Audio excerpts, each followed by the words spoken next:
Hey everyone, Kyle once again, and now welcome back to another movie review, and now getting back to Balto, the third and final film of the Balto franchise. So now I'm reviewing the last film, Balto 3: Wings of Change, and it's once again it's a direct-to-video sequel. It's a sequel, but it's also released direct-to-video, and released in the year 2000 2004, 2 years after the second film. Um, So the director Phil Winston comes back in directing, and the same voice cast from the second film come back in voice in the third and last film. Um, and and really nothing. Looking up this film got also high ratings, as well. The on IMDb has a much more higher rating than the second film. Has a 6.5 on IMDb. The first film still is the highest, has still 7.0. But this one has a much more higher rating, a good higher rating. Has a 6.5, higher than the first film. Higher than the second film. Like I said, the second film had a solid rating, 6.1. But this one has a 6.5, and it is and on Rotten Tomatoes has the highest rating on Rotten Tomatoes. Like audience rates it as 64%. Um, that is the highest rating of all the films. Of all the Balto films, this is the highest rated film on Rotten Tomatoes. And it says a lot of viewers think it's a really great sequel, to get all those high ratings on both IMDb and Rotten Tomatoes. Um, and got a couple of positive reviews from the same person on the front and the back. Bruce Kluger from Parroting Magazine on the front says Balto's back and better than ever, and on the back it says the perfect family film. I do like now for the last film of the series. I do like the film. Wait.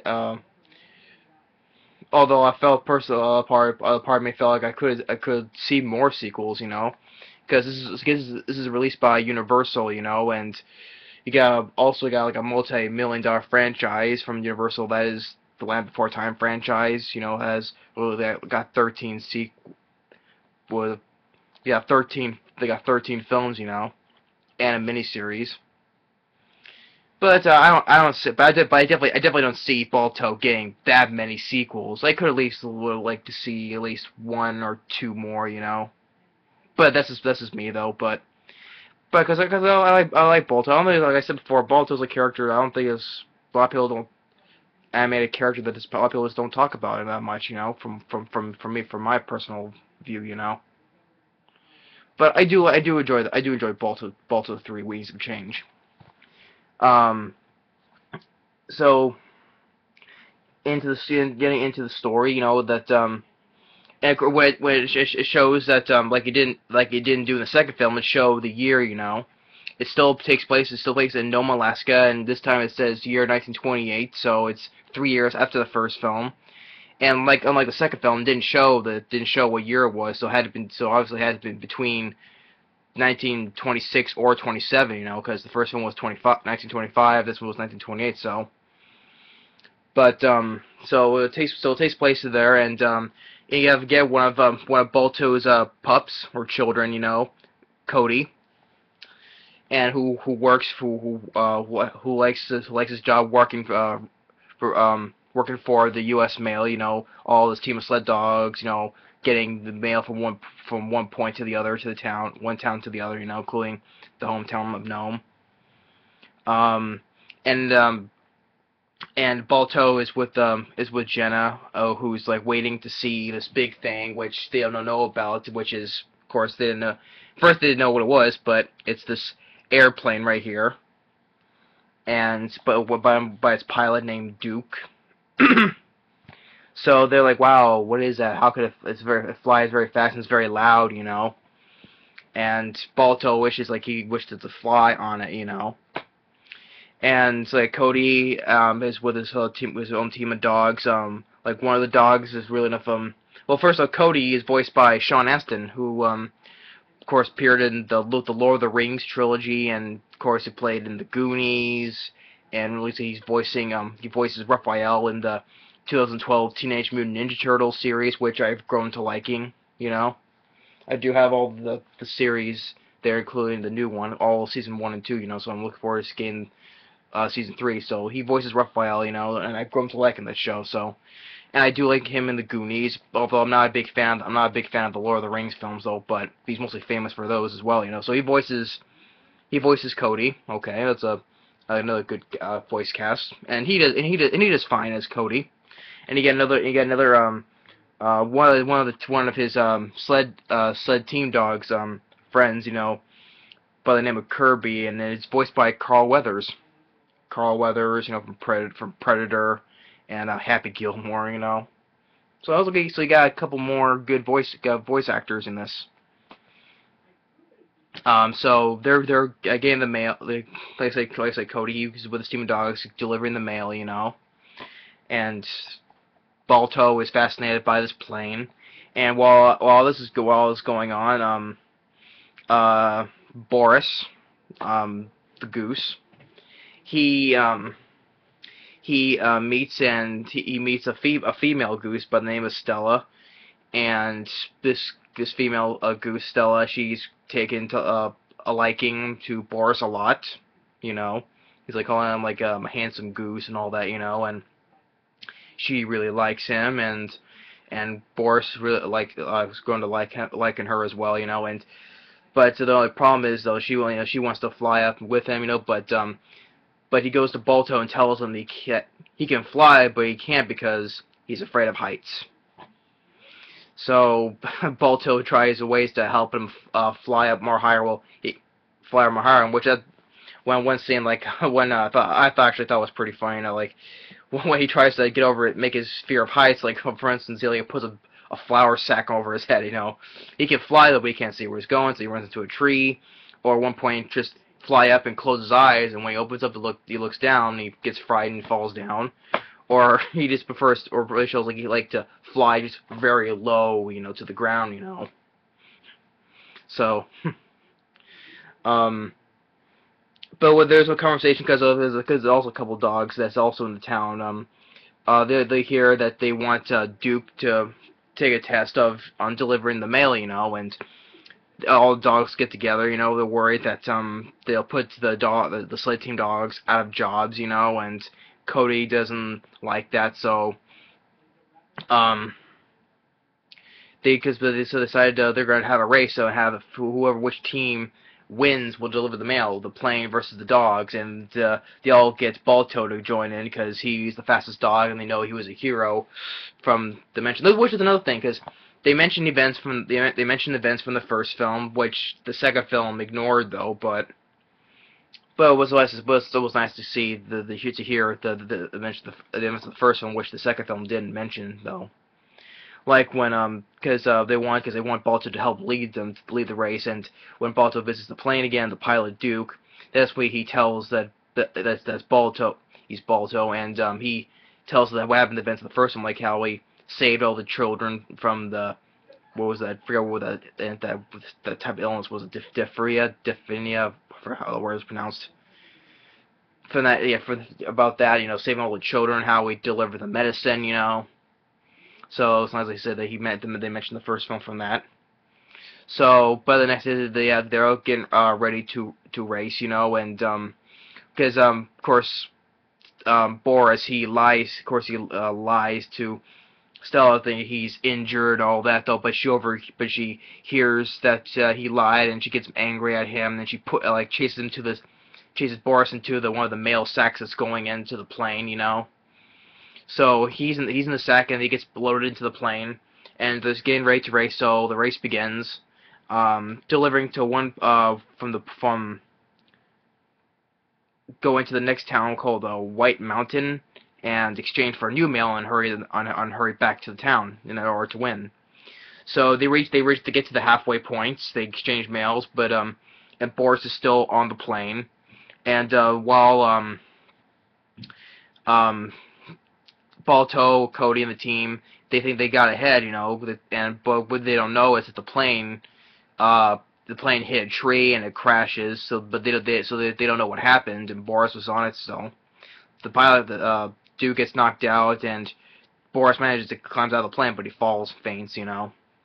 So the team gets to the town first, thinking they beat the plane, you know, and but Balto is wondering what's taking the plane so long, why it's still not here yet. So he's worried, but something happened, you know, until Muck and Luck, the two polar bears, you know, from both films, you know, they come in and say that they were attacked by a monster that came out of the sky, you know, and Balto indicates that there was a plane that crashed, you know. So he tries to tell his son and the others that they must go out and find him, but they refuse.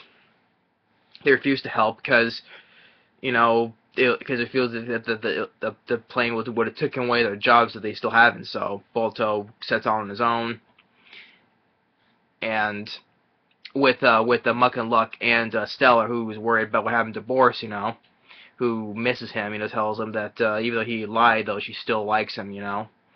So they set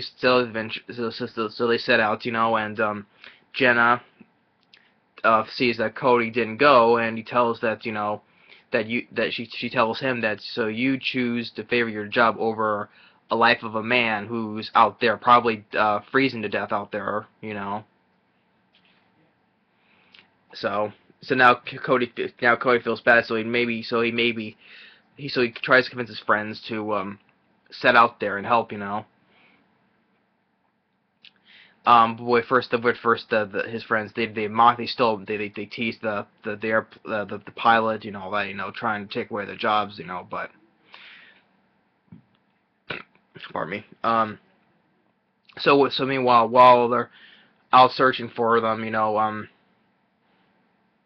Stella looks up and she sees the plane, and they all slide all down the slope, and just before they reach the plane, they come across a moose, you know, who's, you know, a moose is just looking to pick a fight, you know. He's like, "You're talking to me? You must be talking to me," you know. So he's just basically there to pick a fight, starts ramming at them, you know, until one other moose calls him a lame-brained moose, so they, you know, with antlers to antlers, you know. So so they get to the plane. The guy's still out, you know. They find Boris. He's in the snow, you know, and he comes to, you know, and wakes up the pilot. So the pilot Duke, you know, his leg is broken. So they take a piece of metal from the plane as like so he can slide through the snow, and Balto pulls on him. Is pulling, you know, and while the others are ahead and they get ahead, and Balto comes across the bridge that collapses and they start slipping, but Cody and his friends, they help out and they start racing back to the town, you know. And when they get to the town, everyone's is happy, cheers, and they call Balto a hero once again, you know. And while Stella and Boris, they talk, and he confesses that he doesn't like heights, you know, and even though it's like, yeah, he lied to her, so, but she's forgiven though, because she still likes him and he likes her, you know. So they go out for a swim on the lake, and Jenna and Cody, they sit and watch as Jenna quotes, you know, that Balto is living a dream, you know, because he finally gets a chance to fly in the airplane with Duke, which has got repairs and has a new name on the plane called Balto Flyer. And he's just sitting with the pilot, and he's looking out and how high it's going, you know, and how fast it goes, you know, and he's very happy about it. And that's how the film ends. So yeah, I do enjoy the third film, although yeah, for the third and final film of the series, you know, I wish, like, to me, like I said, I could have seen like one or two more, you know, but like I said, I don't expect like a lot of sequels like the Land Before Time films, you know. But I'd like to see like at least one more or two more, you know, because I do enjoy the franchise. Like I said, for the character of Balto, you know, he doesn't get talked about much except for the people who do know and watch the films, you know. But I do enjoy Balto. The first film I would say is still the best, and the second film and the third film, it's a toss up between which one's the second best or third best. You know, I can't say I can't pick which ones either of those two are the best. So I just put them both as the same. Um, the film it's not that long of a film. Like all three films are like within 70 minutes. You know, the voice cast they do once again do a good they do fine. You know, Sean Astin as Cody. You know, he's fine. Even little bits, you know, I forgot to mention, you know, even like it shows in flashbacks, you know, that when Cody when he was a pup, you know, when even shows the same flashback, you know, when with Balto's daughter Alu when she was a puppy as well, but it focuses on Cody because he wanted to be as fast like his dad, you know, till growing up, you know, or it mentions like how when Balto was talking to Stella about Boris, you know, how when he knew he was a pup and he was like the dad he never had. Because how he's with him and all that. Because like in the second film, I forgot to mention, you know, when he was talking to Alu, that's how Boris took care of him. You know, he's like kind of like a father figure to Balto. You know, because that's how he was. He was like I said, he was laid back as a pup. So Boris took care of him throughout this whole life. You know, that's why I didn't mention the second film. So yeah, but I do enjoy Balto 3. Balto's back and better than ever. Well, the first film was still better though, but I'll give it that though. Better than ever, you know. Perfect family film. I do enjoy it as a family film. I do enjoy the film, so I would agree. And of course, that has a game on there, you know, like all the other films. And like there's the scene where he's riding on the plane at the ending of the film. But I do like Balto 3. So it's a good way on this Balto trilogy, you know, franchise.